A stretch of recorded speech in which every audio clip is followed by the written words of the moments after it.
우리는 언제부터 불안해졌을까?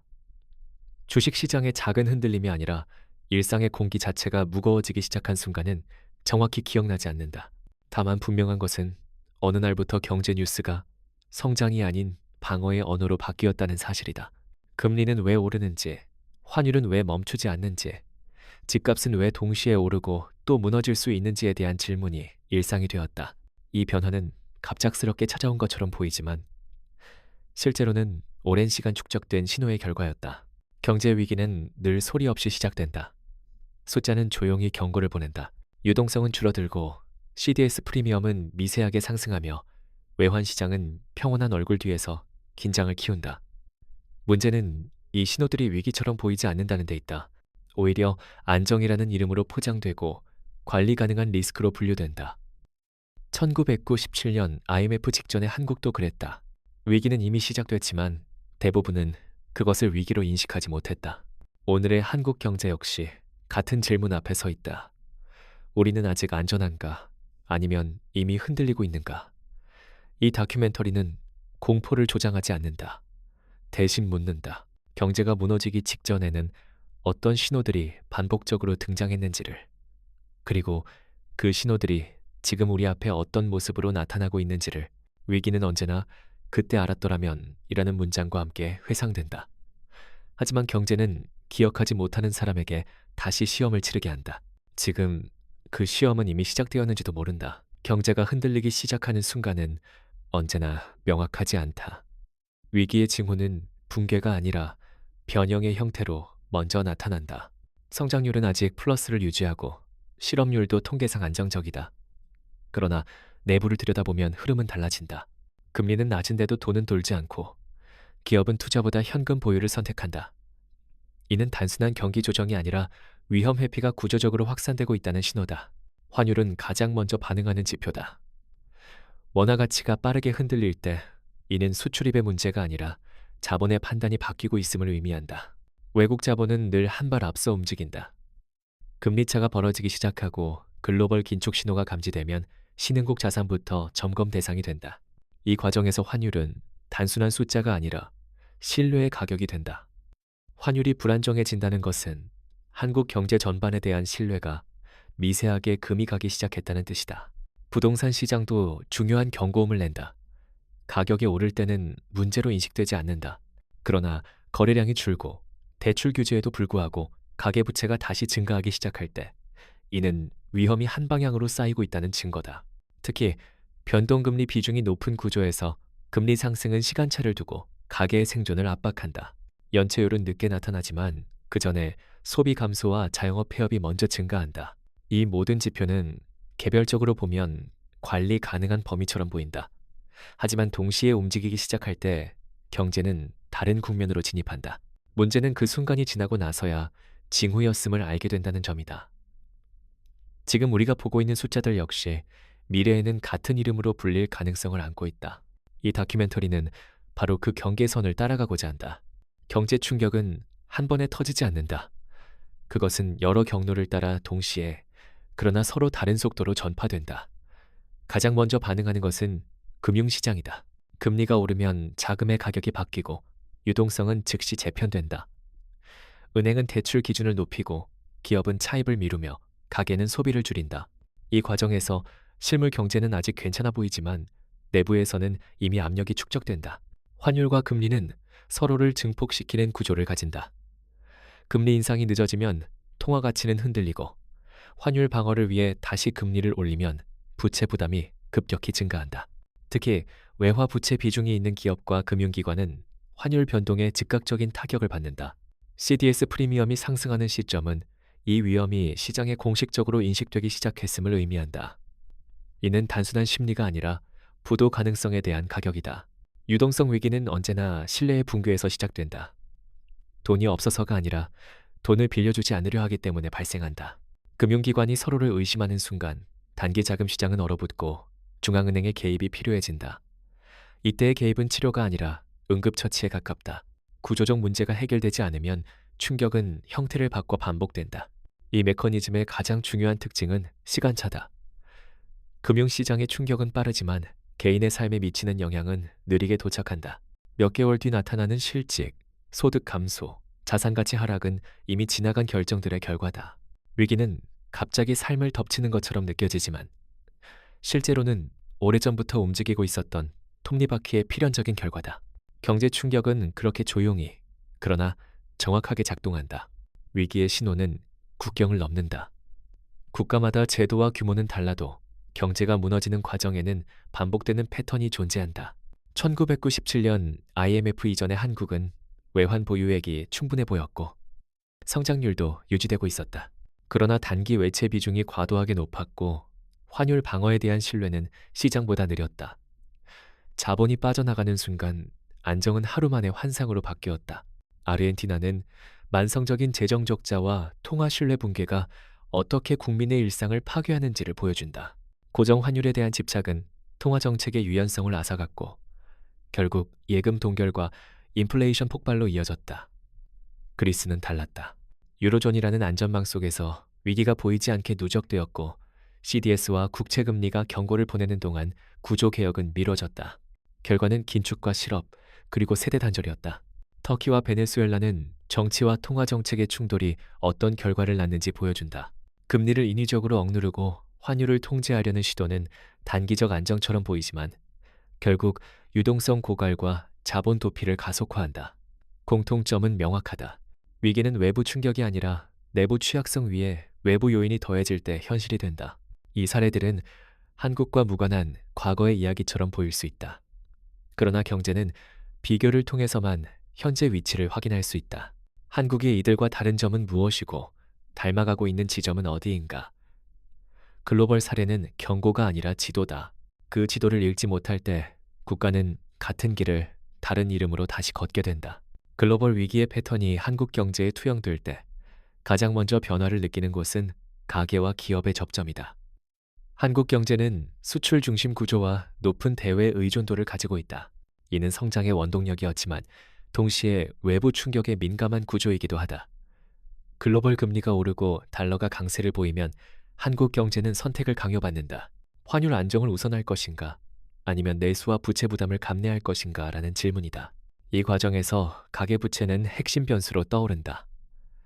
한국의 가계부채는 GDP 대비 높은 수준을 유지해왔고 그 상당 부분이 변동금리에 노출되어 있다. 금리 상승은 즉각적인 상환 부담 증가로 이어지고 이는 소비 위축으로 연결된다.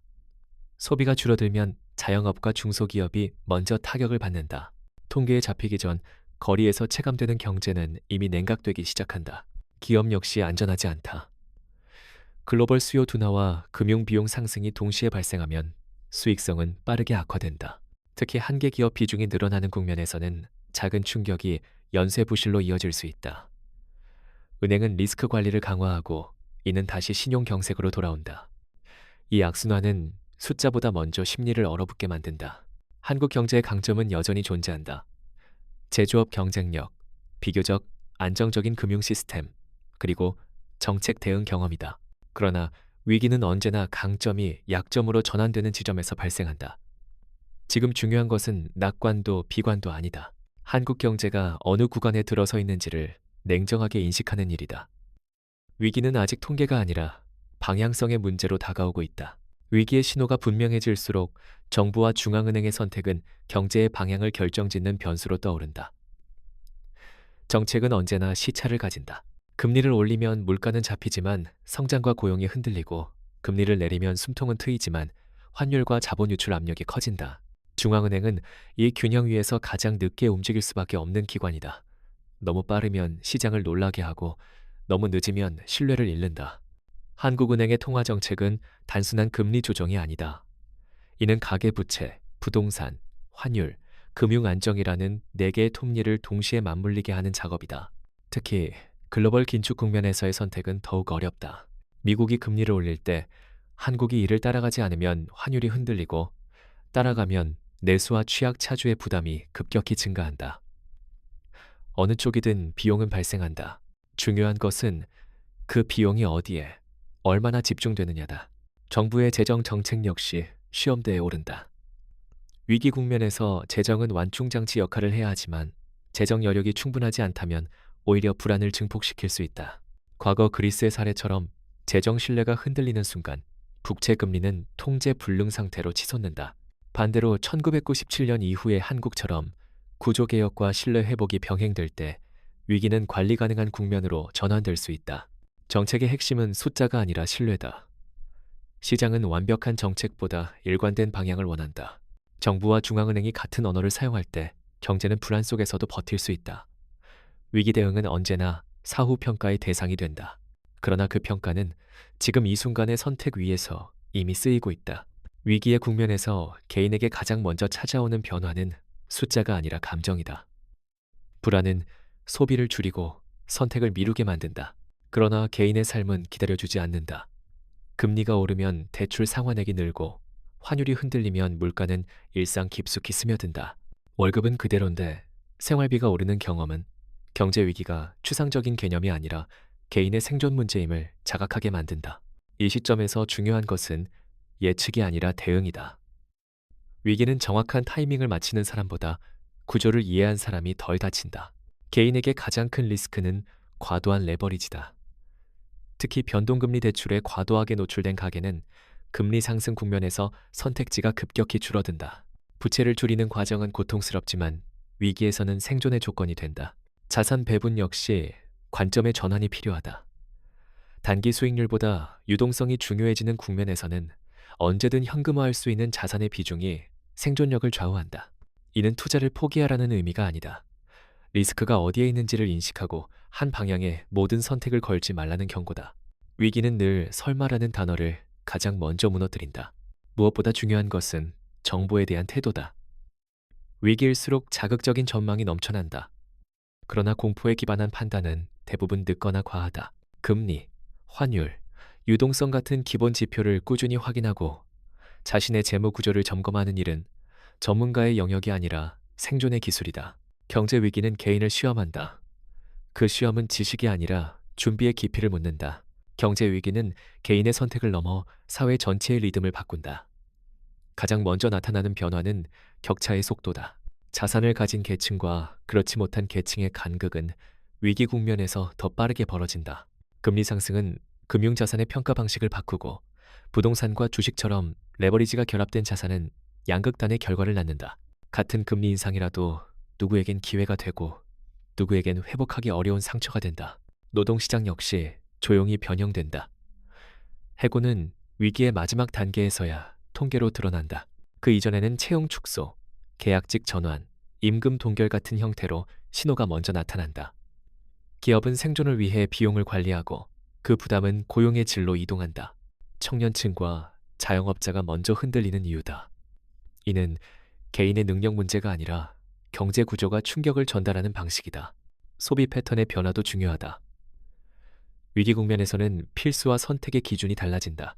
외식, 여가, 교육 같은 영역에서 지출이 조정되고 이는 다시 관련 산업의 매출 감소로 이어진다. 이 연쇄는 경제 성장률보다 훨씬 빠르게 체감된다. 통계가 발표되기 전 이미 사람들의 행동은 바뀌어 있다. 이 모든 변화는 단기간에 끝나지 않는다. 경제 위기의 진짜 비용은 회복 이후에 드러난다. 잃어버린 기회, 미뤄진 선택, 축소된 삶의 범위는 숫자로 환산되지 않는다. 그렇기에 위기를 이해한다는 것은 단순히 시장을 읽는 일이 아니다. 그것은 사회가 어떤 방향으로 재편되고 있는지를 읽는 일이며 아직 끝나지 않은 흐름 속에서 자신의 위치를 다시 설정하는 과정이다. 위기의 흐름을 이해하기 위해서는 숫자가 만들어지는 과정을 다시 봐야 한다. 경제 지표는 결과이지 원인이 아니다. 금리가 오르는 이유, 환율이 흔들리는 배경, 부동산 가격이 특정 시점에 급변하는 구조를 이해하지 못하면 지표는 단순한 공포의 도구가 된다. 경제는 항상 반응의 연쇄로 움직인다. 하나의 충격이 다른 영역으로 이동하며 형태를 바꾼다. 예를 들어 금리 인상은 물가를 잡기 위한 조치로 시작된다.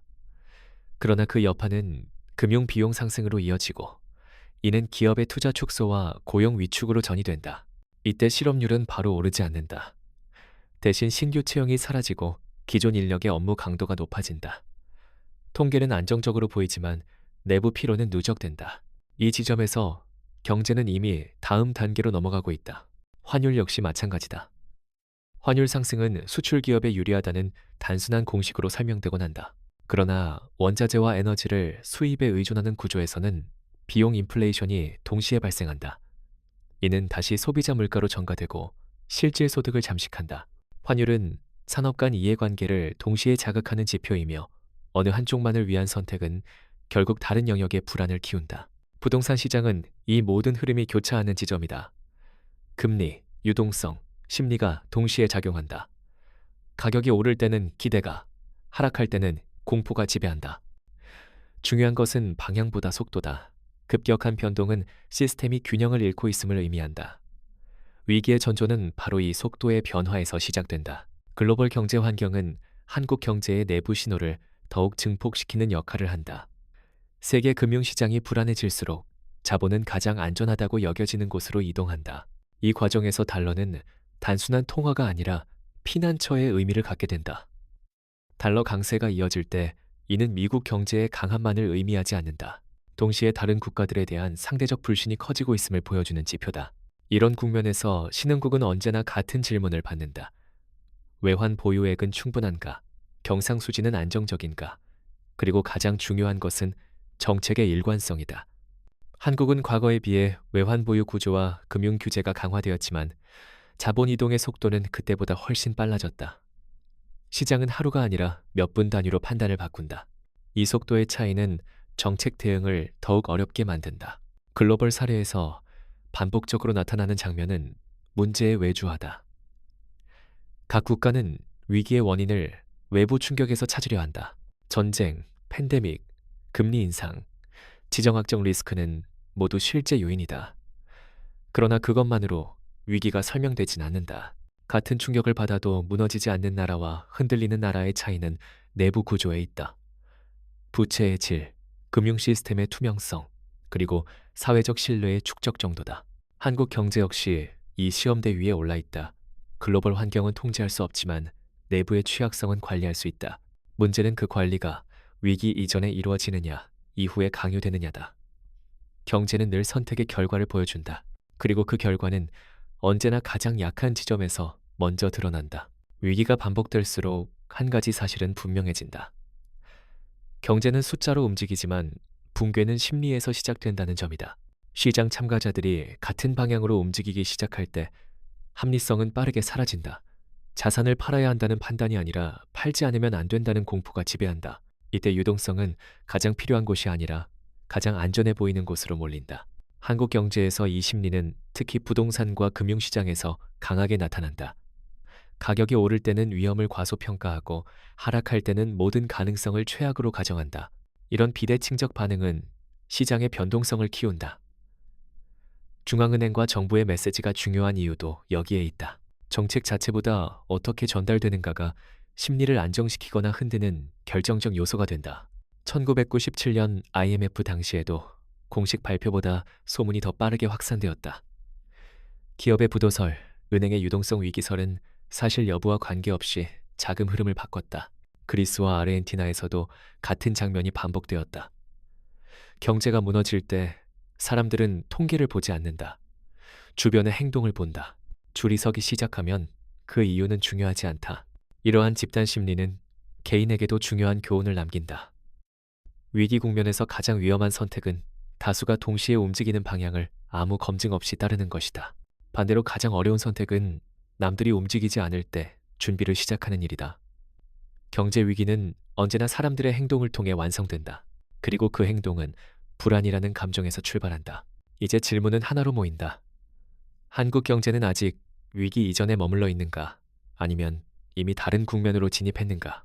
이 질문에 답하기 위해서는 단기 지표가 아니라 구조를 봐야 한다. 단기 성장률이나 수출 반등은 안도감을 줄 수 있지만 부채의 질과 분포, 생산성의 흐름, 인구 구조 변화 같은 요소는 방향성을 결정한다. 위기는 언제나 구조가 먼저 무너지고 지표는 나중에 반응한다. 한국 경제의 구조적 부담은 명확하다. 고령화는 빠르게 진행되고 있고 생산 가능 인구는 줄어들고 있다. 이는 성장률의 자연 하락을 의미한다. 문제는 이 하락을 부채와 자산 가격으로 보완해 왔다는 점이다. 낮은 금리와 풍부한 유동성은 시간을 벌어주었지만 동시에 위험을 축적했다. 금리가 정상화되는 과정에서 이 부담은 더 이상 숨길 수 없는 형태로 드러난다. 여기에 지정학적 리스크가 더해진다. 글로벌 공급망 재편, 미중 갈등, 에너지와 원자재 가격 변동성은 한국처럼 개방된 경제에 지속적인 압력을 가한다. 과거처럼 외부 환경이 좋아지기만을 기다리는 전략은 더 이상 유효하지 않다. 내부 체력이 뒷받침되지 않으면 외부 충격은 곧바로 내부 위기로 전환된다. 이 지점에서 위기는 사건이 아니라 과정이라는 사실이 분명해진다. 경제는 한 번에 무너지지 않는다. 대신 선택의 여지를 조금씩 줄여간다. 그리고 어느 순간 선택지가 사라졌음을 깨닫게 된다. 지금 한국 경제가 서 있는 위치는 바로 그 경계선 위에 있다. 아직 되돌릴 수는 있지만 더 이상 미룰 수는 없는 지점이다. 위기의 끝자락에서 항상 등장하는 질문이 있다. 우리는 무엇을 배웠는가? 경제 위기는 단순히 나쁜 시기를 의미하지 않는다. 그것은 기존 질서가 더 이상 작동하지 않음을 알리는 신호다. 1997년 IMF 이후 한국은 외환관리, 금융규제, 기업 지배구조를 바꾸며 한 단계 도약했다. 그 경험은 한국 경제가 빠르게 회복할 수 있었던 이유이기도 하다. 그러나 동시에 그 성공은 새로운 안일함을 낳았다. 오늘의 한국 경제는 과거보다 훨씬 복잡한 환경에 놓여 있다. 단일한 해법은 존재하지 않는다. 금리를 낮춘다고 모든 문제가 해결되지 않고 재정을 풀어도 구조가 바뀌지 않으면 효과는 제한적이다. 중요한 것은 방향이다. 성장의 속도를 되돌리는 것이 아니라 충격을 견딜 수 있는 구조로 전환하는 일이다. 이는 고통을 동반하지만 피할 수 없는 선택이다. 개인과 사회, 정부가 동시에 감내해야 할 변화도 분명하다. 무한한 자산 상승에 대한 기대를 내려놓고 안정성과 지속 가능성을 우선하는 가치로 이동해야 한다. 이는 경제적 선택이자 사회적 합의의 문제다.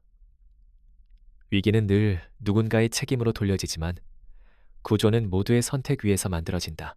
이 다큐멘터리가 던지는 질문은 단순하다. 한국 경제는 언제부터 흔들리기 시작했는가가 아니라 우리는 그 흔들림을 어떻게 받아들이고 있는가이다. 위기의 신호는 이미 충분히 주어졌다. 남은 것은 그 신호를 외면할 것인가 아니면 다음 국면을 준비할 것인가의 선택이다.